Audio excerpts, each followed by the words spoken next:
Bismillah, alhamdulillah, wassalatu wassalamu ala rasulillah. Do we have to fear Allah Rabbul Izzati wal Jalal? This is a question that many people are asking today. Is Allah a God of wrath such that I need to fear Allah subhanahu wa ta'ala? Couldn't He just be a God of absolute mercy and I don't need to fear Allah subhanahu wa ta'ala? Now, I'm going to flip this question and say that there is actually an intrinsic problem within this question, and that is that the questioner doesn't even know Allah Rabbul Izzati wal Jalal. How so? You see, my dear brother, my dear sister, when a person recognizes the majesty of Allah, when a person recognizes the benevolence of Allah, when a person recognizes the power of Allah, when a person recognizes the sovereignty of Allah, when a person recognizes the dominion of Allah subhanahu wa ta'ala, when a person recognizes the kingdom of Allah Rabbul Izzati wal Jalal, when a person learns and cultures himself with the names and the attributes of Allah, the natural consequence of all of this is that you end up loving and you end up fearing Allah subhanahu wa ta'ala, but a fear which is cultured with love.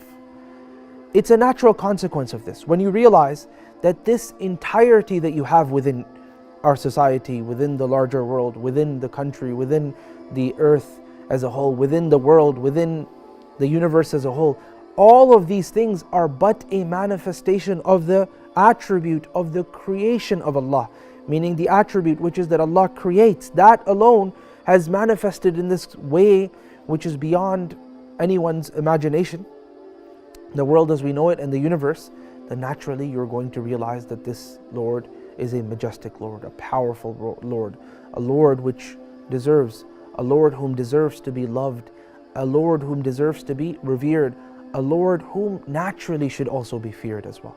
So when we ask that question, or when someone asks that question, we have to say and we have to know and we have to realize and we have to be truthful and honest to ourselves that perhaps the questioner doesn't even know who Allah Rabbul Izzati wal Jalal is. So it's not something negative to fear Allah subhanahu wa ta'ala, rather it is a natural consequence of the recognition of who Allah Rabbul Izzati wal Jalal is. In other words, fear of Allah is a manifestation of the knowledge of Allah subhanahu wa ta'ala's greatness and the recognition of Allah subhanahu wa ta'ala's majesty.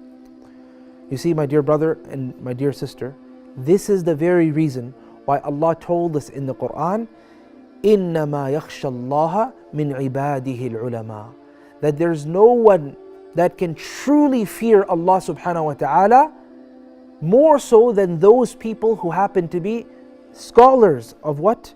Of Allah subhanahu wa ta'ala, meaning they have knowledge of who Allah Rabbul Izzati wal Jalal is.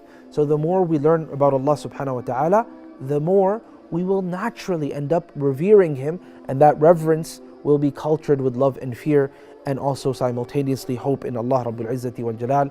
I ask Allah subhanahu wa ta'ala to grant us the wings of faith, which are both fear and hope. Fear of the wrath of Allah and the punishment of Allah, and hope in the blessings and the mercy of Allah subhanahu wa ta'ala. Wa sallallahu ala sayyidina Muhammadin wa ala alihi wa sahbihi ajma'een.